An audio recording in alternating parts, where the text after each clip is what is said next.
olunaku olwaleero abateeketeeke abasiikesiika abasuutesuute balabiddwako ekitalya ku kkomera. Ensonga ebatutte gwe ssebo oba nnyabo atulaba ku mukutu kigambibwa mbu babadde bagenze okukyalira munywanyi waabwe gwe bayita muganda waabwe Honorable Muhammad Muwanga Kivumbi. Bwe twogerera essaawa zino Muwanga Kivumbi ali mu kkomera, yateekebwayo era n'ateekebwako omusango gw'obutujju. Twawuliddeko nti bano abakulu bagenda mu kkomera omukyalira. Olunaku lw'ejjo abakulembeze mu kibiina kya National Unity Platform bagenzeeyo era ne bagamba nti abawadde instructions okuggusa omusango. Olunaku olwaleero eggwanga lifunye amawulire nti abakulu bolaba ku screen abasatu, Asumani Basaalirwa, Mathias Mpuuga kw'ossa ne Medal Lubega Sseggona, bano ababadde ababaka ba Parliament naye nga tebazzeemu kulondebwa, nabo basituse ne bagenda mu kkomera era ne bategeeza nti omukulembeze Muhammad Muwanga Kivumbi abawadde instructions. Tetumanyi kituufu wakati wa bino naye gwe ssebo oba nnyabo atulaba, watch the space. Fred Kajubirumbuye awomu ku basinga otutegeera abasajja baneeno agguse n'ebikikinike n'amawulire n'agatalinda oba kiyite kiggula luggi, I don't know. Just listen, watch, but please subscribe and share. Vast Range 256. Kuwairiza musajja Kyagulanyi atalina kyamanyi. Overminded body banfiira mu kkomera kanfiireyo. Allah alinzijukira sisobola kukola kintu ekyo. Ebisigadde byonna Allah akulembere. Vanyuma ensonga zino zaatuuse mu bantu abamu abaali benkize nnyo era ne bazitegeera ne bagamba buno busajja bwe tubadde bukola. So ye ensonga lwaki Sseggona yabadde avuddeyo nga agamba tetugenda kulekera Muwanga Kivumbi olw'okuba nti babadde bamaze okukola dda enteekateeka eya memorandum of understanding gye nabagambe gye baakolya ku Fairway Hotel. N'oli omusajja gwe mwalabye oli alina omutwe omwetolo ogumulinga landi mayini atandise okulumba Kyagulanyi Munyagwa bebo yeyo kiriki yonna nti we have to delete national platform. How are they going to delete national platform? Ye secretariat mukazi gyakuwadde zenkuwa yeno approach gye bakoze ku Muwanga Kivumbi ali mu kkomera kubanga baagala kulegitimizinga Museveni nga ne Ssano Mulenge ejja wasanya kawo Charles Peter Mayiga. Ensonga zino azimanyiiko era bagenda n'otandika okulietinga oba okulikulutinga abapolitician abagenda okulwanyisa NUP nga bayita ku CBS, BBS nga bakozesa Buganda platform okulemesa Robert Kyagulanyi Center okubeera ddala mu byobufuzi. Yensonga lwaki mbaga ebintu bino. So yagambye agenda ku standinga ng'omuntu tagenda kukkiriza kwogera bigambo bitakwatagana kubyogera ku muzzukulu wa Buganda. Ompulira bulungi nnyo kati keeko ka kiriki akeeyita Abaganda naye ng'ate Baganda mannya abadde nga okukolera Museveni nga balemesa abantu abalala. So nza mutegedde bulungi nnyo ebintu bwe bitambula. So njagadde ntegeeze eggwanga nti Honorable Muwanga Kivumbi baamutuukiridde abasajja abo ne bamugamba kiki kyalina okukola n'abagamba Allah nsaasire sisobola kukola kintu ekyo.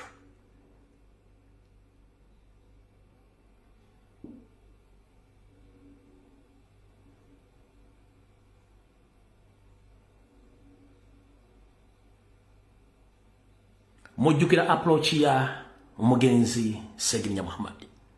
Bamuteekako omuntu yamaliriza nga yafudde ng'omuntu yasigaddewo. So the same approach gye bali mu kukola.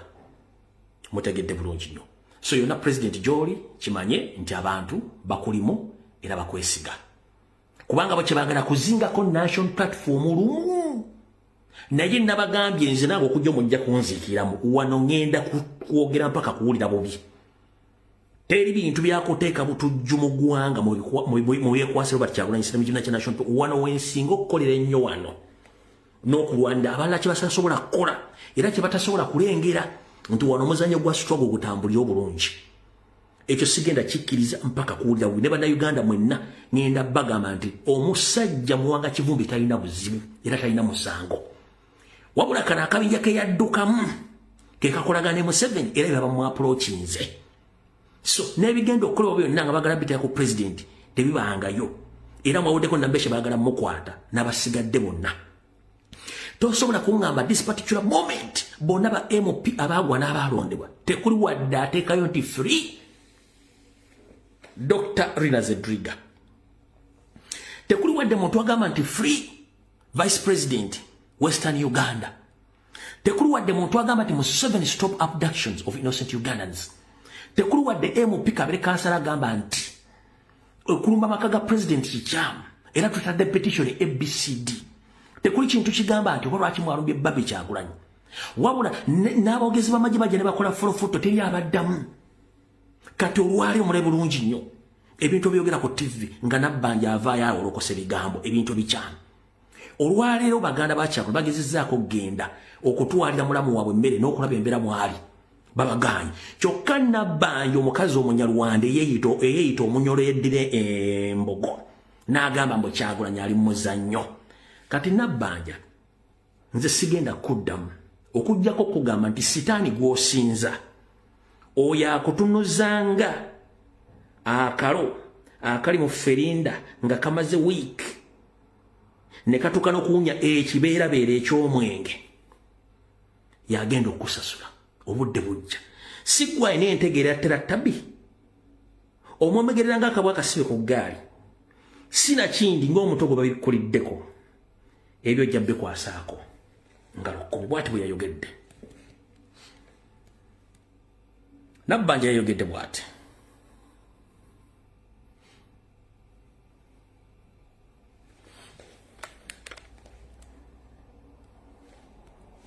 Naye kakati yali wa bwereere tugenda mukuumulamu aliwo ye because kirungi nti mwannyoko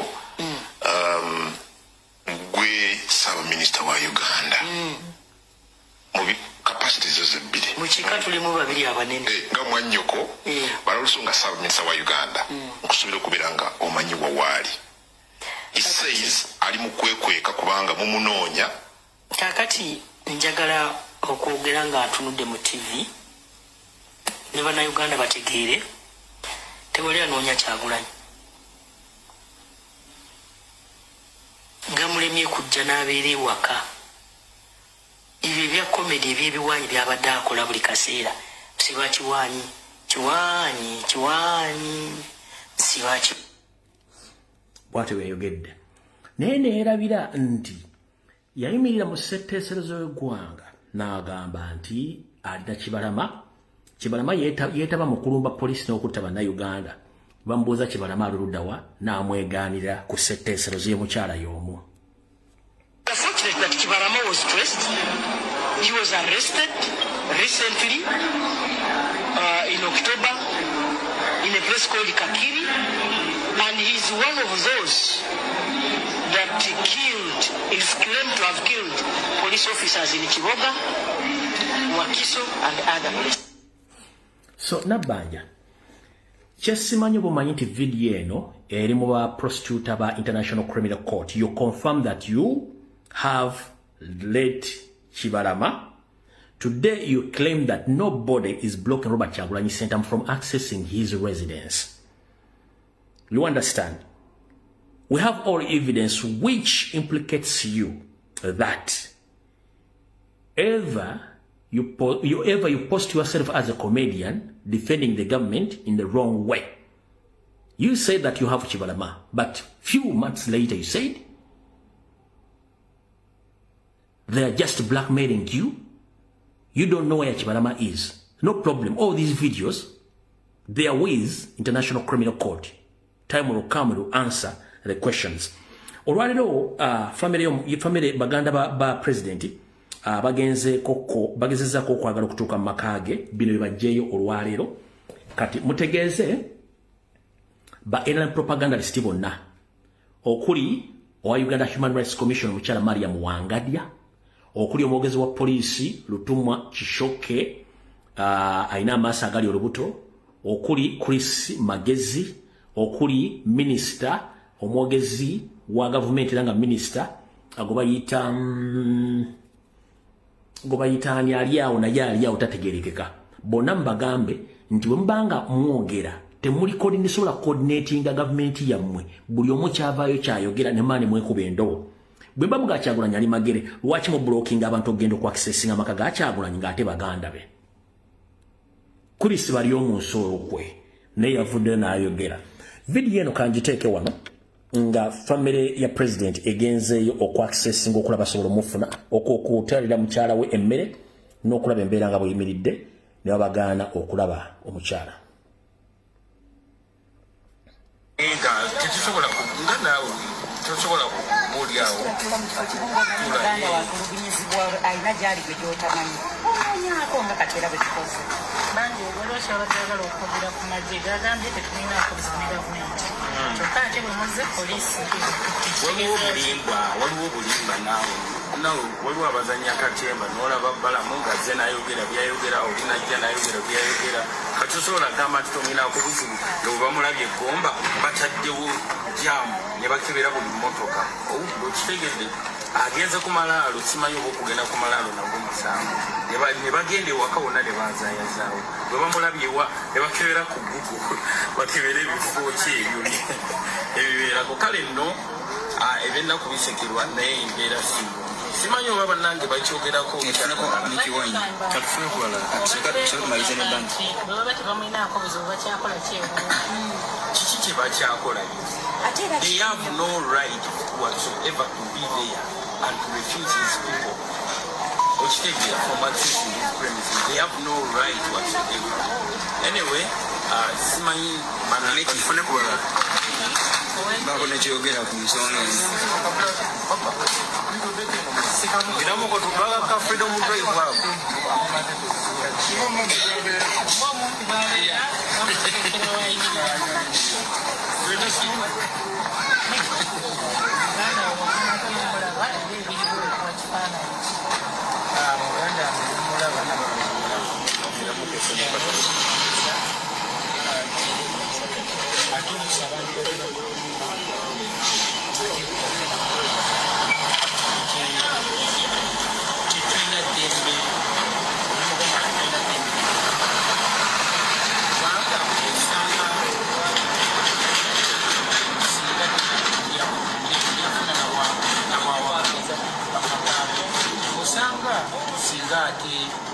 China na mukabisa nakatubanga tudde mu kukumanyi bitumula bakona ku social media naye nalabye ebitongole bya polisi n'ebyamagye yesterday on social media nga bagamba nti bamwina kuki olumuyinfuna kusayo nenamboke kanzireyo abo definitive nzirayingira kupolisi to communicating as a family tuketerere acha kuspend about 4 hours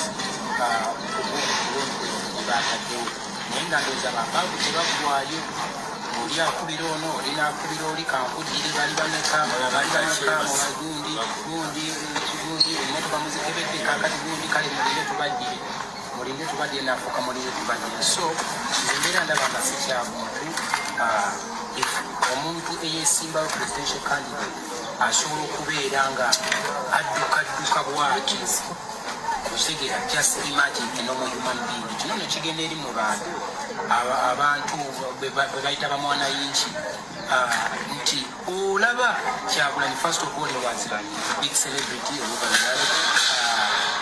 is a presidential candidate nenga ali bwatyo ate kugunire kyanenyamiza era kinenyamiza leero okubeera nga tutibusibwana nga tulowooza ebigambo byabwe bebayogedde byebituufu naye ate nga bikontradictinga n'ebikolwa ebiriwa ebiri ku kifo nti nze muganda we olaba sisobola ku accessinga n'amakaage oba mwali oba taliimu kati ekitegeeza baateesiga kati essaawa ne balina obuyinza ku maki ku makaage tukubiriza ne bannayuganda mwonna nti ekikyamu kiba alright obudde tuyina butono nnyo akasita akatambya ku mukalabye na buli kimu kirabye bulungi nnyo nti basobodde okugendayo ne babamma access okulingira maka ga president n'okulaba embeera nga bweri ku nsonga ezo alright tukyagenda mu maaso tugenda mu kitundu kyakubiri ekyakatambi ako kati wuliriza bulungi nnyo njala bategeeza bannayuganda mwenna buli omu gy'oli Mwemuloza tubadde mu politics. Tetubadde mu politics ebbanga lyonna. Museveni abadde yateekawo omuzannyo gwe nga bw'olaba abazadde abaana baababuuzanga oba kankidde bulungi. Museveni yali yateekawo okulonda kuno. Yakimanya nti talina favor mu bantu. Ekisookera ddala Museveni okujja mu buyinza yajja na mmundu. Ekyo kyenjagala musooke muteeke mu mutwe. Museveni okujja mu buyinza yajja na mmundu. Naye nga ate si munnansi. Era naye akimanyi si munnansi. Era akimanyi kiyinza omutwala erina kubeera mmundu si kalulu. Kati ye ekimukozesa bino byonna akimanyi nti alina kukozesa mmundu. Era temusuubira nti agenda kuteeka obuyinza buno mu ngalo z'abantu peacefully. Kizibu. Kubanga bonna bakomandinga olutalo bakyaliwo. Kagame akyaliwo, Salimu Sale akyaliwo. Ompulira ne Museveni kennyini akyaliwo. Nkiddamu abakomandinga olutalo ng'oggyeko omugenzi Rejema gwe bettira bennyini kubanga Rejema yali muntu wa democracy. Kati bettibira Rejema, Kagame n'asigalawo, Salimu Sale akyaliwo, Museveni akyaliwo. Bonna bakwata muntu, tekuli muntu ali elected peacefully. Okulonda kuno bakuteekawo batya?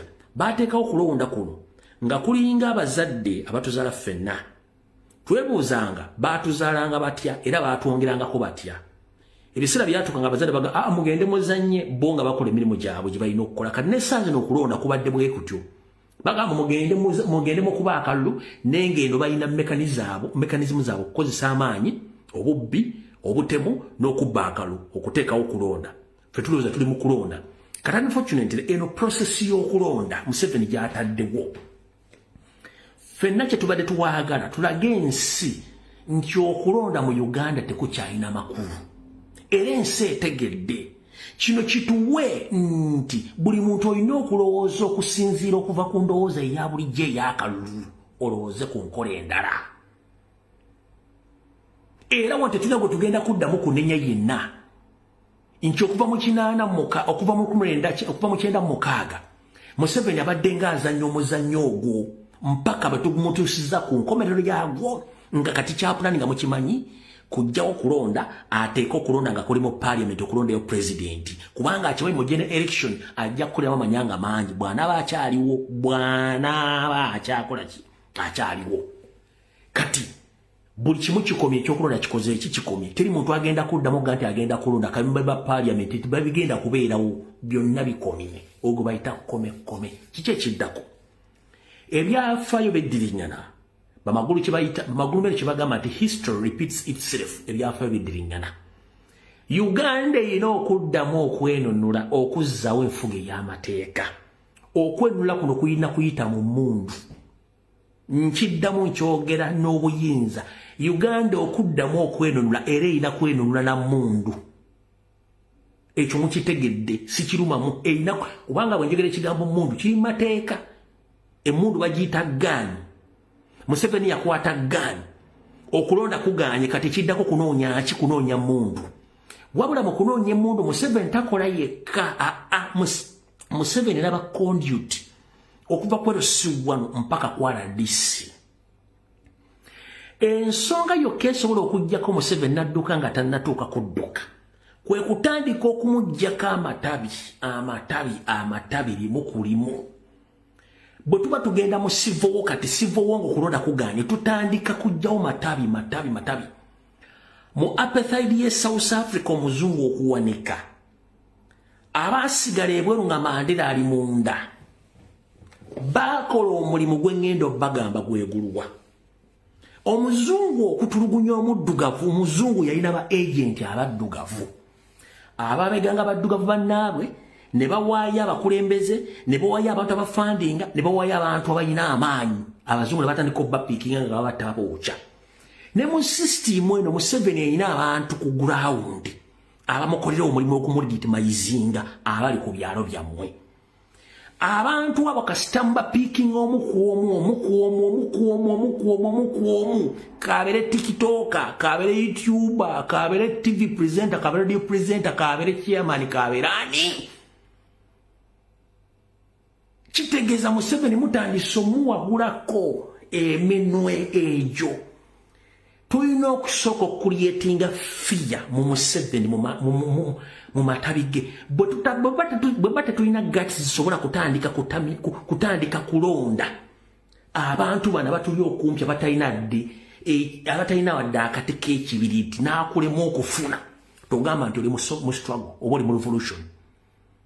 Nkiddamu togeza n'ogamba nti oli mu revolution nga tosobola kuwadde okufuna omuntu atalina dde mundu ng'ali ku kyalo omumanyi.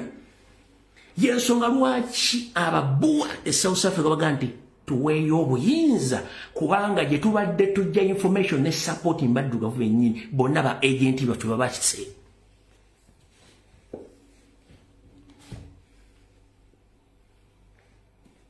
Baani ababatanga abaddugavu bennyini baamanya ababuwa bakozesanga baani nti baddugavu bannaabwe ne batandika okuyiga omu ku omu olwabamalamu. Omubuwa yagamba nti bannange ekimala kimala tuwanise obuyinza katubawe tukole ebyaffe. Kati Bulanza bw'oba tosobola kukola surgical operation ku muntu gw'omanyi nti kiyenje kiri ku kyalo kiwagira mu 7 TikTok yasamira n'avuma ng'ali ku gulawundi, YouTube ayasama ng'atambula ku gulawundi. Omuntu yenna gw'omanyi simemu namosi ng'ayasama aliku abatalina akati k'ekibiriti oyo n'akulema okugamba nti ogenda mukolako tebogati mu revolution tekiriyo. Era teweegamba mu simanyi oli foot soldier, simanyi oyagala nkyukakyuka, nowhere.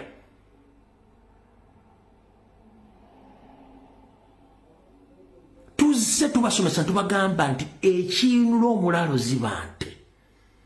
The moment kasito omulaalo omuttako enteze omulaalo n'ettaka baba yaligula dduka buddusi tasobola kuyimirira. Omulaalo n'ettaka aliddukako tasobola kuyimirira. Mwenjagala bagamba bw'oba tosobola kutandika kugana amatabi agasookerako wansi togamba nti oli mu revolution era oyagala enkyukakyuka. No, tubasomesezza ebintu bino mubitegeere bulungi nnyo. N'omuntu ali kuli ku kyalo gomanyi nti avuma Kyagulanyi nga wali atambula.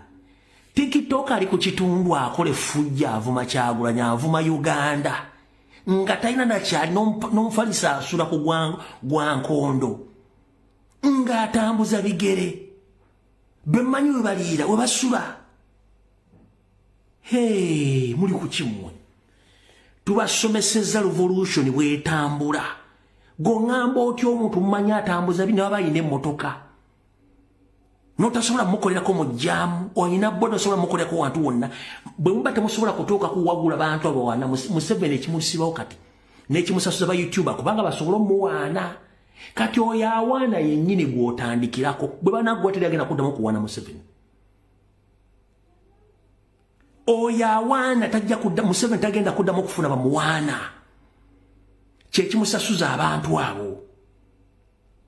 N'ogamba manufacturers za Semse nga mmanyi amasanyalaze ne mbaga temwagajjako dda temunagasima muge muli ba revolutionalist mwe. Mumanyi properties za Semse we ziti musobola zikolako muli bwa nkyukakyuka ki. Anyways, njagadde kuyita obuyisi kino mukitegeere. Surgical operation etandikira kubana ogenda otuuka Museveni kasita amanya nti ku ground takyafuna information. Abantu batandise obbali omukomu era ajja kikola nga bwe bakikola dduke. Waliwo n'ekyokuboycottinga bizinensi zaabwe bamanirenda mubamanyi mubajjanjabe bayina amannya amakyamu mubajjanja amanyi ogatereere.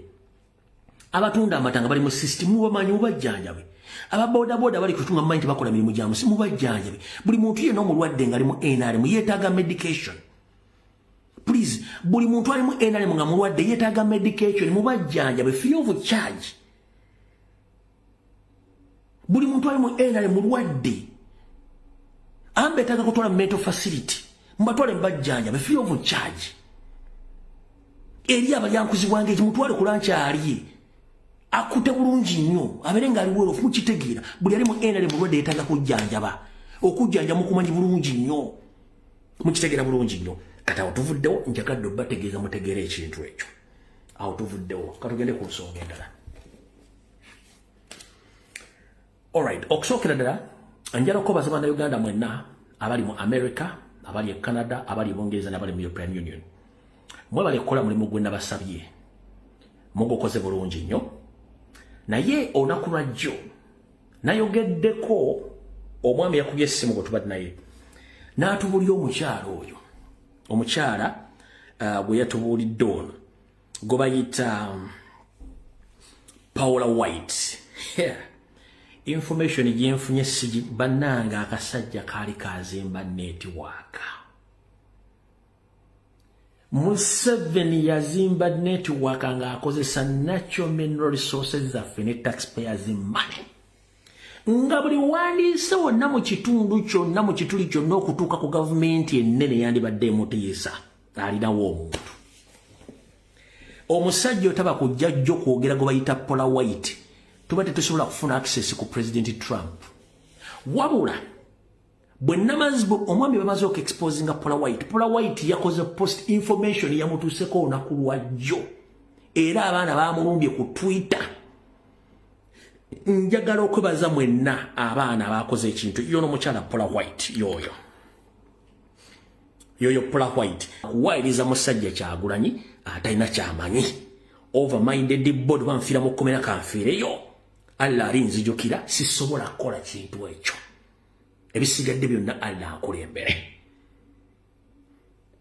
Vanyuma ensonga zino zaatuuse mu bantu abamu abali enkize ennyo era ne bazitegeera ne bagamba buno busajja bwe tubadde bukola. So ye ensonga lwaki Sseggona yabadde avuddeyo nga agamba tetugenda kulekera Mwanga Kivumbi olw'okuba nti babadde bamaze okukola dda enteekateeka eya memorandum of understanding gye nabagambe gye baakolya ku Fairway Hotel. N'oli omusajja gwe mwalabye oli alina omutwe omwetolo ogumulinga landi mayini atandise okulumba Kyagulanyi Munyagwa bebo yeyo kiriiki yonna nti we have to delete national platform. How are they going to delete national platform? Ye secretariat mukazi gyakuwadde zenkuwa yeno approach gye bakoze ku Mwanga Kivumbi ali mukomera kubanga baagala kulegitimizinga Museveni nga ne Sano Gamulenga ejja wasanya kawo Charles Peter Mayiga ensonga zino azimanyiiko era bagenda n'otandika okulietinga oba okulikulutinga abapolitician abagenda okulwanyisa NUP nga bayita ku CBS BBS nga bakozesa Buganda platform okulemesa Robert Kyagulanyi Center okubeera ddala by'obufuzi yensonga lwaki mbaga ebintu bino. So yagambye agenda ku standinga ng'omuntu tagenda kukkiriza kwogera bigambo bitakwatagana kubyogera ku muzzukulu wa Buganda. Ompulira bulungi nnyo kati keeko ka kiriiki akeeyita Abaganda naye ng'ate Baganda mannya abadde nga okukolera Museveni nga balemesa abantu abalala. So nza mutegedde bulungi nnyo ebintu bwe bitambula. So njagadde ntegeeze eggwanga nti Honorable Mwanga Kivumbi bamutuukiridde abasajja abo ne bamugamba kiki kyalina okukola n'abagamba Allah nsaasire sisobola kukola kintu ekyo.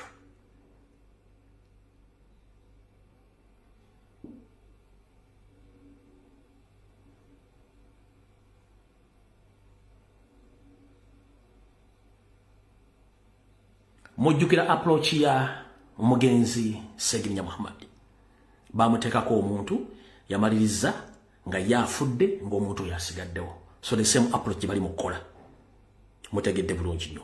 So yonna President Joli kimanye nti abantu bakulimu era bakwesiga kubanga bo kyebagala kuzingako national platform lumu. Naye nabagambye nze nange okujja mujja kunziikiramu wano ngenda kwogera mpaka kuwulira bubi. Teri bintu byakuteeka butujju mu ggwanga mu byekwasa Robert Kyagulanyi Ssentamu kibiina kya national wano wensinga okukolera ennyo wano n'okulwanda abalala kye batasobola kukola era kye batasobola kulengera nti wano omuzannyo gwa struggle gutambulira obulungi. Ekyo sigenda kikkiriza mpaka kuwulira bubi. Ne bannayuganda mwenna ngenda bagamba nti omusajja Mwanga Kivumbi talina buzibu era talina musango wabula kana akabinja ke yaddukamu ke kakolagana ne Museveni era bye bamuapproachinze. So nebigenda okukolebwa byonna nga bagala bitaya ku president tebibangayo era mwawuddeko nambeshe bagala mukwata n'abasigadde bonna. Tosobola kungamba this particular moment bonna ba MP abagwa n'abalondebwa tekuli wadde ateekayo nti free Dr. Rina Zedriga, tekuli wadde muntu agamba nti free Vice President Western Uganda, tekuli wadde muntu agamba nti Museveni stop abductions of innocent Ugandans, tekuli wadde MP Kabere Kansala agamba nti okulumba amaka ga President kikyamu era tutadde petition ABCD.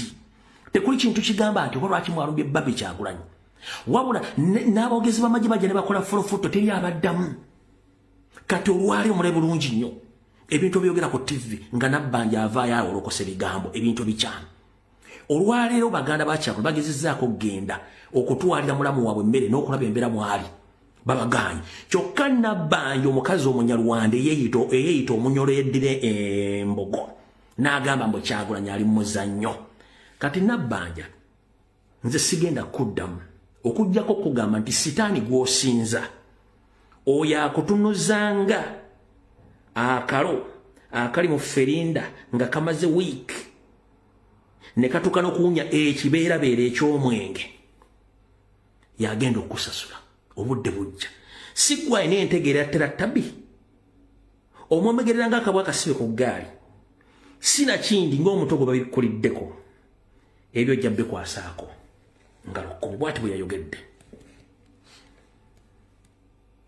Nabbanja yayogedde bw'ati